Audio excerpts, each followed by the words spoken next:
मेरे प्यारे दोस्तों, अगर आपने अभी तक मेरे चैनल को सब्सक्राइब नहीं किया तो प्लीज़ सब्सक्राइब कीजिए, लाइक कीजिए, शेयर कीजिए ताकि नई नई कहानियों का नोटिफिकेशन सबसे पहले आप तक पहुंचे। तो चलिए शुरू करते हैं आज की कहानी। याद एक ऐसा शब्द है जिसे सोचते ही मन मानो कहीं गुम सा हो जाता है। कितनी अनोखी और अनूठी होती हैं ये यादें। कभी होठों पर मुस्कुराहट ले आती हैं तो कभी आंखों को आंसुओं से नवाज देती हैं। कुछ पलों को याद कर हम हंस पड़ते हैं तो कुछ पलों के जिक्र से ही आंखों से आंसुओं की लड़ी बह जाती है। लेकिन कुछ यादें हमारी ज़िंदगी में हमारे साए की तरह हमारे साथ हर पल रहती हैं। यादों के कुछ ऐसे ही भंवर में उलझी ज़ारा जब अपनी बड़ी सी काली गाड़ी से उतरी तो अचानक उसकी आंखें डबडबा आईं। उसकी आंखों के आगे वो सपने तैरने लगे जो तकरीबन 15 साल पहले उसने इस मंदिर जैसे स्कूल में बिताए थे। उसके मन में भावनाओं का बवंडर उठ रहा था। अनचाहे ही वह अतीत की उन गलियों में खोती जा रही थी जिनसे वह 15 साल पहले गुजर चुकी थी। आज वह उस मेहरून रंग की इमारत के सामने खड़ी थी जिसकी बड़ी सी दीवार पर एक तरफ बड़ी ही खूबसूरती से लिखा गया था भारतीय विद्या भवन और दूसरी तरफ स्टील से बना उभरा हुआ स्कूल का लोगो जड़ा हुआ था। इमारत के चारों तरफ हरे भरे पेड़ पौधे बिल्कुल वैसे ही लगे हुए थे जैसे उसने 15 साल पहले इस स्कूल को छोड़ते समय थे। यहाँ इस जगह की हवा में ही मानो गुलाब की खुशबू घुली हुई हो। ज़ारा ने लंबी सांस ली तो ये खुशबू उसके जहन में घुल गई। ज़ारा को मानो कई सालों बाद ऐसा सुकून मिला हो, लेकिन सुकून के साथ वो तमाम यादें भी उसके जहन में उतर गईं जिन्हें भुलाने की वो हज़ारों मर्तबा नाकाम कोशिश कर चुकी थी। अब तो मानो वह हिम्मत ही हार चुकी थी, या यूँ कहो कि समझ चुकी थी कि ये यादें उसका साया बन हमेशा उसके साथ चलती रहेंगी। पर इस बार आसपास के माहौल को समझते हुए उसने अपने आप को संभाला और अपनी नीले रंग की चिकन की कढ़ाई वाली साड़ी, जिस पर ज़हीन कारीगरी की गई थी, उसे उसके सबसे अजीज़ दोस्त सिद्धार्थ ने दी थी। ये उसका पसंदीदा रंग था। उसे ठीक करते हुए वह आगे बढ़ी और चलते चलते स्कूल की दहलीज तक पहुंच गई। अंदर जाते हुए उसने महसूस किया कि इतने सालों में वहाँ कुछ भी तो नहीं बदला था। वही खुशबू, वही सजावट और सबसे बड़ी बात वही रीति रिवाज। दरअसल आज यहाँ एक अंतर्राष्ट्रीय समारोह था जिसके मुख्य अतिथि के रूप में ज़ारा को आमंत्रित किया गया था क्योंकि वह आईपीएस अफसर थी। वैसे तो यहाँ उसके लिए गर्व का समय था, पर आज वह थोड़ी दुखी थी। उसे दुख इस बात का था कि ये सपना जिसका था आज वो ही वहाँ नहीं था। ये सिद्धार्थ का सपना था, उस सिद्धार्थ का जिसने कभी उसे किसी मोड़ पर अकेला नहीं छोड़ा था, जो हमेशा उसका सबसे अच्छा दोस्त था। इतना अच्छा कि वक्त आने पर उसके लिए वो किया जो शायद कोई सगा भी नहीं करता। लेकिन आज वह ही उसके साथ नहीं था। आज उस दहलीज पर खड़े हुए उस पर फूल बरसाए जा रहे थे और स्कूल की हेड गर्ल द्वारा उसके माथे पर तिलक लगाया जा रहा था। यह देखकर एक बार फिर वह 25 साल पहले की यादों में गुम हो गई, जब वह भी कभी इस स्कूल की हेड गर्ल हुआ करती थी और बिल्कुल इस तरह से ही आईपीएस अफसर को तिलक लगाया करती थी। उसे याद था कि तब सिद्धार्थ गंभीर स्वर में कहता था, तू देखना, एक दिन मैं भी आईपीएस अफसर बनूंगा और मुझे भी ऐसे ही सम्मान दिया जाएगा। उसने यह कह तो दिया, पर शायद तकदीर को कुछ और ही मंजूर था। आज उसे फिर याद आ रहा था कि कैसे वो मस्त मगन होकर इस स्कूल में पढ़ने के साथ साथ टेनिस कोर्ट में पूरा दिन खेलती थी और सिद्धार्थ से झगड़ा भी करती थी। पर यहाँ कैसे वह 8वीं कक्षा में लंच ब्रेक से पहले ही पीरियड्स में लास्ट बेंच पर बैठकर टिफ़िन खा लिया करती थी। दिया और स्कूल चली गई। उस दिन हम सब का फेयरवेल था और सब में उत्साह की एक लहर दौड़ रही थी। पर कौन जानता था कि इस दिन की याद एक काला सच बनकर रह जाएगी।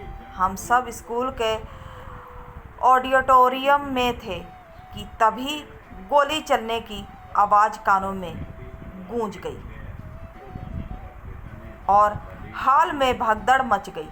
पर हमने हिम्मत से फैसला लेने की सोची और शांत होकर वहीं खड़े रहे। सब डरे हुए थे, पर फ़ोन की लाइट से अंधेरे में रास्ता ढूंढते हुए सब तो किसी तरह बाहर निकल गए। पर खुद मैं ही पीछे ना जाने कैसे मेरा दुपट्टा किसी जगह अटक गया।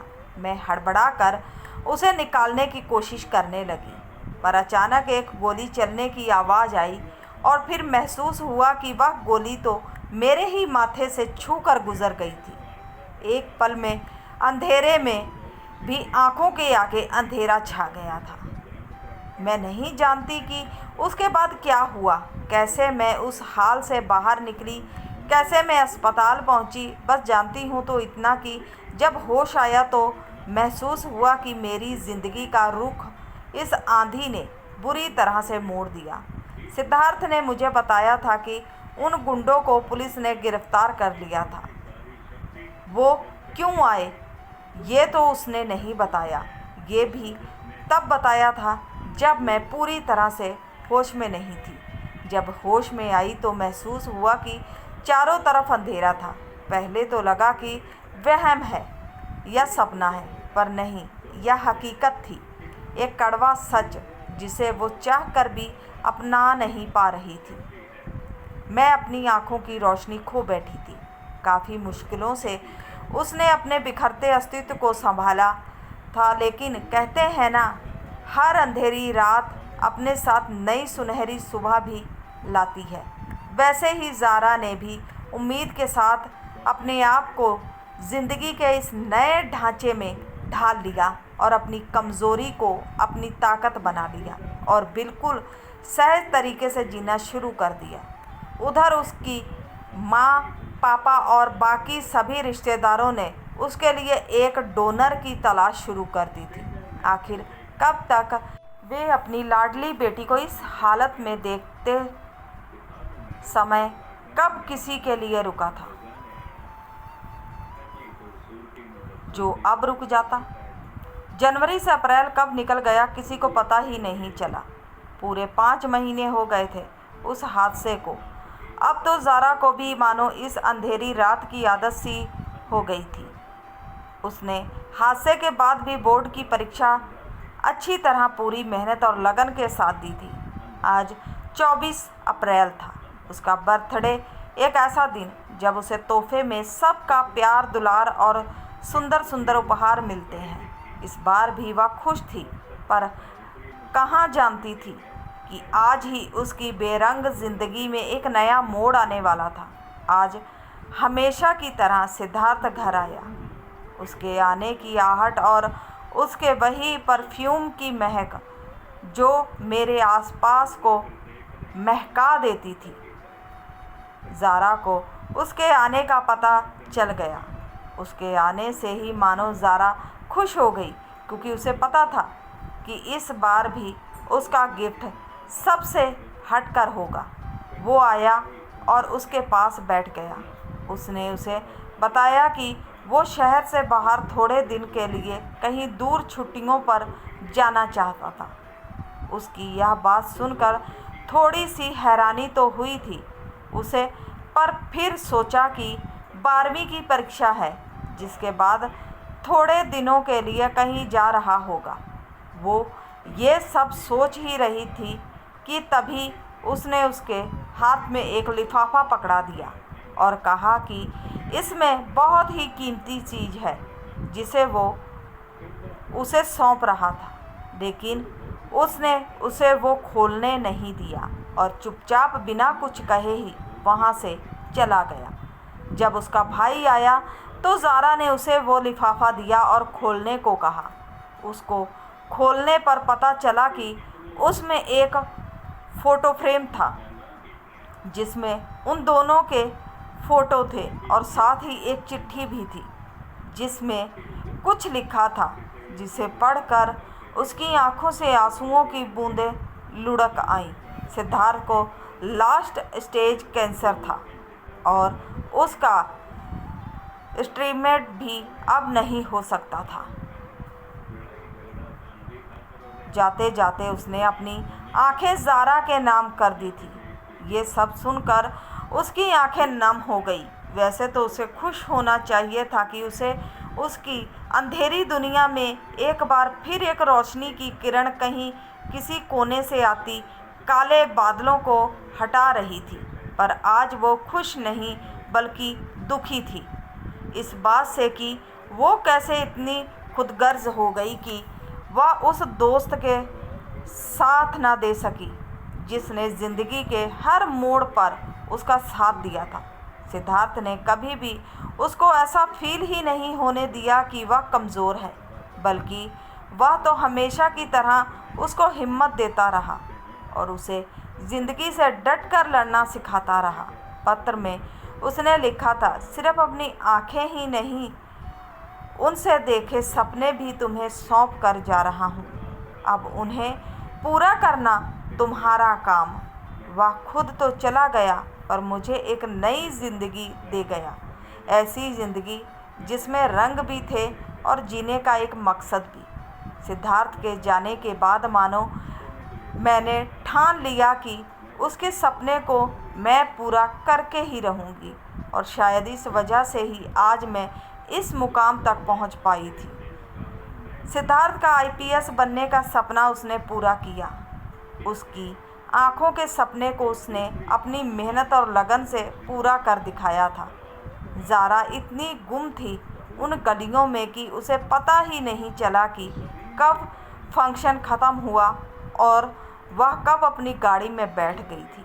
लेकिन जब होश आया तो वह घर नहीं गई बल्कि उस गार्डन की ओर चल दी जहाँ कभी सिद्धार्थ को आना पसंद था। अपने खत में उसने यह भी लिखा था कि कहीं कभी ज़िंदगी के किसी मोड़ पर मेरी याद आए तो आ जाना उस जगह जहाँ हवाओं में घुले हों मेरे ख्वाब और जुड़ी हुई हैं हमारी अनगिनत यादें। वो अच्छी तरह समझ गई थी कि वो जगह और कोई नहीं, रोज़ गार्डन ही था जहाँ सिद्धार्थ सपने देखा करता था। सुंदर और रंगीन सपने, बिल्कुल वहाँ लगे फूलों की तरह। आज इतने सालों के बाद उस जगह में बैठे हुए उसे सिद्धार्थ के होने का एहसास साफ महसूस हो रहा था। वह मानो उसकी यादों से बाहर निकल आज उस जगह ज़ारा के बिल्कुल पास बैठा हो, उससे बात करता हुआ।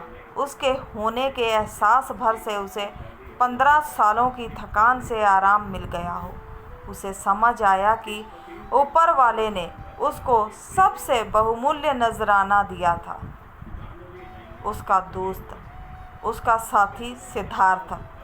और सिद्धार्थ का नायाब नजराना था उसकी आंखें। जाते जाते भी उसने अपना सबसे हटकर, सबसे कीमती, सबसे प्यारा तोहफा देने का सिलसिला कायम रखा था। अब तो ऐसा लगता है मानो वो कोई फरिश्ता था जो दूर कहीं से बस उसे एक नायाब नजराना देने आया था। वो आया ज़ारा की ज़िंदगी का अटूट हिस्सा बन गया और गया तो अपने पीछे ज़िंदगी में हजारों रंग भर गया और छोड़ गया वो सपने जो उसने देखे थे। ज़ारा उठी और बढ़ चली अपने सिद्धार्थ के सपनों को हासिल करने। तो उम्मीद करते हैं आज की कहानी अच्छी लगी है तो सपोर्ट कीजिए। मिलते हैं किसी नई कहानी के साथ, तब तक के लिए बाय।